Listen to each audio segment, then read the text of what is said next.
Hey everyone, it's me, Ria, just here to do my paragraph for today of losing my religion, breaking down the walls to release what's inside. And it's just me. I don't have my son with me, Caleb. I usually have him with me, so I decided just to kind of pre-record it instead of going live because I'm just going to speak briefly on the paragraph. I didn't want to miss a day, so I'm just going to go forth without him. And again, losing my religion. Don't judge a book by its cover. It's not necessarily religion per se, like a typical religion. It just represents any beliefs that you believe strongly in, that you adhere to, that you put at the utmost importance. And some of those beliefs no longer serve us. And it's good to take a step back and examine, what do you believe, or why do you do what you do? Because a lot of times they're just beliefs that we've adopted that we never really even have accepted as our own. We've just automatically taken them on as a kid from our parents, our family, or even school, universities, jobs, peers, any of that. Any belief that we adhere to as truth and that we follow or hold superior.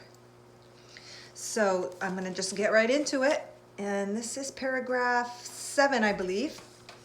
And what it says is, on the path to self-discovery, we are always given what we need. Everything we require is always present in the moment, whether we see it this way or not. God is the very essence of life, the life within us, the life outside of us. God's presence is always present and speaking. God speaks to us as individuals, showing no favoritism. God speaks our language, for it is truly us speaking to ourselves. Who knows us better than ourselves, than our higher self? The outside world is a reflection of where we are in our development. We can only hear and see what we are ready to receive. God can't give us what we are not ready for and willing to acknowledge. Even our treasure chest cannot be open if we don't even acknowledge it. We would not give a baby something he is not mature enough to receive or understand what it is or how to use it, such as tools, a computer. As a baby grows and matures, so does his capacity to understand and use the tools in his experiences to benefit. And just like a baby taking his first steps, we too experience milestones in our growth, in development on the road to self-discovery. We can't receive unless we believe. So that's true. We cannot receive something if we do not believe it, because it can't appear in our reality because it doesn't match our frequency. And if it's a frequency that we don't even believe in, we are not going to be able to create it or manifest it in the physical 3D world. And when it speaks of God speaks our language, God, just God in itself is just all, it's everything. It's vibration, it's energy, it's love and light, and encompasses all love and all light. But it speaks our language in that it speaks at the frequency, the vibration of our understanding that we can receive. Like, I'm sure you've heard of many, many channelings of Holy Masters or Mother Mary, or even things in the church. They're only going to teach at the vibration and frequency of understanding that they are and that the participants are at. They're only going to be able to speak as much as your belief system allows you to receive it. You cannot be on a frequency or a vibration that is so far from yours. It's like, that would be like having to live in another reality or another planet, or coexist with alien beings per se that are super high dimensional, super high vibrational. So we can communicate and relate to frequencies that are a little bit higher and within that reach, where we can grab them and bring them in.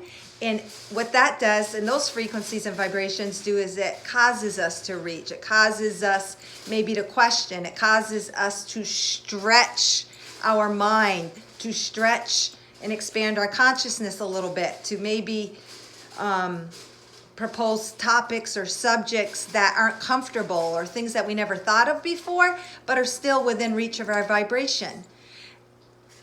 And the outside world is always reflecting us and what we believe in, what development we are at, and what we're ready for. And what we see in the physical world really is just energies that we've already created from old beliefs. So you can also never ever judge your reality based on what you believe. I mean, not what you believe. You can't base your reality on truth, is what I'm saying. Your reality isn't where you are at the moment. You're creating at the moment new things and new manifestations. So those are old energies. But if you never do reach for the next level, or you never expand a thought or shed a belief that doesn't serve you, you will keep on creating and manifesting the same life. It's like sometimes people will say, I really want a different life. I want to be somewhere else. I want to do something different. Why can't the world be peaceful? Why can't the world just get along? Why does there have to be strife? Why do there have to be taxes? Why does there have to be all these rules and regulations? But they believe them to exist. They follow them, and they believe. But the most important part is they don't think they can change it. They accept it as is, as the ultimate kind of, not ultimate, but the truth that they have to live in. They see it from the outside world, and they just abide in it, and they keep going about their business, following those truths, following those laws. But if they take a step back and say, well, why does it have to be that way? It can change. It doesn't have to be like this. And then that's when we start seeing, when more and more people have those thoughts and realize that it doesn't have to be that way, that's when we start to see the breakdown of systems. That's when we start seeing things in governments change, and that's how we start seeing things as society and countries change, because enough people decided to step out of that belief system that has been created for centuries. And same with just an individual life. Yeah, that's what I was getting at to begin with. Your individual life, what you go through. It does not have to be that way. It does not have to be a typical work day, in and out, 9 to 5 or whatever the hours are, and a struggle and an obligation and a have to and a like shouldering of responsibility to meet your bills. But if you think it always has to be that way, then it will be, and you will still keep reflecting and creating that reality. But maybe you come up with an idea, and this is assuming you don't like the job or don't like what you're doing and do want that change. You might come up with an idea and say, maybe you're really good at crafting or sewing, and you come up with an idea and say, boy, it would be really awesome if I could do this for a living or make some money doing it. Just that thought that shifted before that person might have thought, oh, I would never make any money doing that. This is just for fun. I do it just for family. I do it just for gifts. But then they say, well, geez, maybe I could make some money. That automatically opens the door just a little bit. It cracks it. And because they believe or pose that thought, they create automatically new timelines where those potentials exist. But if they never opened up that crack or peeked in that door, opened it up a little bit, they never even would have created those potentials to be manifested. So at that point, then the person could say, just little steps. I'm gonna just, enter a craft fair, or I'm just gonna enter some of my stuff on eBay and see what happens. I'm just gonna put it out there on social media and sell some of my stuff. And lo and behold, if that's what they like to do, and they're following their passion and they're enjoying it, and they're almost like, weaving love into what they're doing, it's going to attract the right person that is interested in that object or in that creation or in that art to buy it. And then that little step makes another big step and another big step. And then pretty soon that person is cut back on their job, working part-time, and they're like renting a little shop somewhere on a more permanent basis to sell their stuff. So just like that little baby, it takes little steps here and there from one milestone to the next milestone and learns and keeps building off that thing. Same with us. Whenever we open the door and just have a thought, what if? What if? That in itself opens up a door, and then you carry that thought on and on and on. Just like a baby growing and developing. Like that baby probably didn't initially think, oh geez, what if I joined the track team? No, they had to learn to walk or sit up, and then, well, even before then, lift up their head and stabilize their head, and then roll over, then crawl, then toddle, then, run shuffle a little bit, then run, and then pretty soon they are doing that. It took all those other little foresights or those little ideas to keep building upon, and that's what we do. And that's what we can do with new beliefs, but we have to be open, and you have to believe that there is a potential to that. But that what if, it just turns it a little bit, turns the key so you can crack open and take a peek at the light that does want to come forth. But if you never believed it, then that light can't present itself. And that's how God speaks to you. That's God, the energy, the vibration speaking to you through those little thoughts, through those little feelings, through those inclinations, through just cracking the door a little bit. And they give you that little taste. God didn't immediately say, oh my God, you're going to have factories and distribute all over the world your product, because that might be a little unbelievable for the person to realize. But they could believe it, oh, maybe posting on eBay, selling online, and then it gets bigger and bigger and bigger. So I think that's kind of what today's paragraph is saying, that God, and it's really us reflecting our beliefs and what we can handle at the moment to get us to expand, to get us to grow, to get us to stretch our mind, and to get us to shed old beliefs, and it doesn't have to happen all at once. Like, you don't have to instantly break through a wall. You can take down the bricks little by little by little, and then pretty soon the wall is all gone.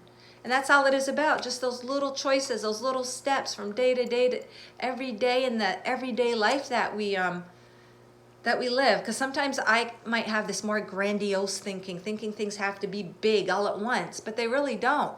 Because all you have is the now. You only have the now moment. So in every now moment, just take that little step to whatever those little inclinations are. And the way to start what you want, a lot of times in life we are confronted with what we don't want. And instead of just saying, arguing and fighting about something, saying I don't want it, well, just say, how can this be different? Because then that softens the tone. It opens up the door, and it doesn't create resistance. Like saying, I really hate doing my 9-to-5 job. I really want to work for myself. I wish there was a way, but darn it, I'm just stuck in the system. I got bills, I got taxes, I've got mortgages.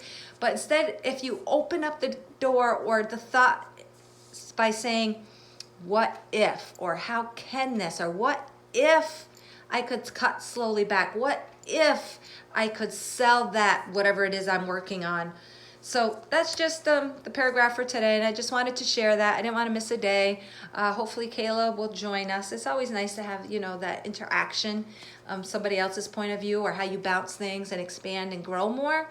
But I always trust things are as they should be, and I wasn't meant to do a co-paragraph today, and hopefully you guys or whoever's listening got a little bit of something out of this. And it's just all about becoming more in alignment to who you are, in true freedom to express who you are without the illusion, the expectations, and the illusionary world, things we've taken on, being plugged into the matrix. It's time to unplug and create our own reality. And I heard something, I'm just going to share this last thing. I heard something really awesome this morning on YouTube, and I don't know if any of you guys listened to Shri and Kira, a beautiful kind of master teacher couple, and they mentioned something about, are you feeding the illusion, or are you illuminating? Are you in the illusion, or are you is that the word? And then illumination. I believe that's how they said it. So if you are in the illusion, you're kind of stuck. You're kind of judging and living your life by what you see and thinking that's the way it has to be. And that's like being plugged into the matrix, the old paradigms, the old systems, the old beliefs, the things that keep you boxed in. Or are you illuminating your spirit? Are you shining? Are you coming up with new thoughts, new ideas to expand your light? And if you're expanding your light and you're coming up with those new ideas, or promoting them, focusing them, taking action, you are illuminating, because your light just gets brighter and you shine more and more. and the illusion slowly just keeps dissipating. And sometimes things can happen in huge ways, like bang, or they just happen step by step. And you create more magic and more synchronicities and more opportunities as you just, even if you just take those little steps, or sometimes you might be inspired to take this huge step, this huge shift. But most likely those huge shifts have been a lot of internal stuff you've been working on, and it might seem like it came out of nowhere, but it's stuff within, or all the little things added up that you might have discounted, that it suddenly took you bang over to this timeline where you've left your job, you're an entrepreneur, you're in that, you've met that person, that perfect co-partner relationship, what have you. So just, I'm pretty sure the word was illuminate. So live in illumination, not the illusion. All right, guys, thank you for listening. Love you.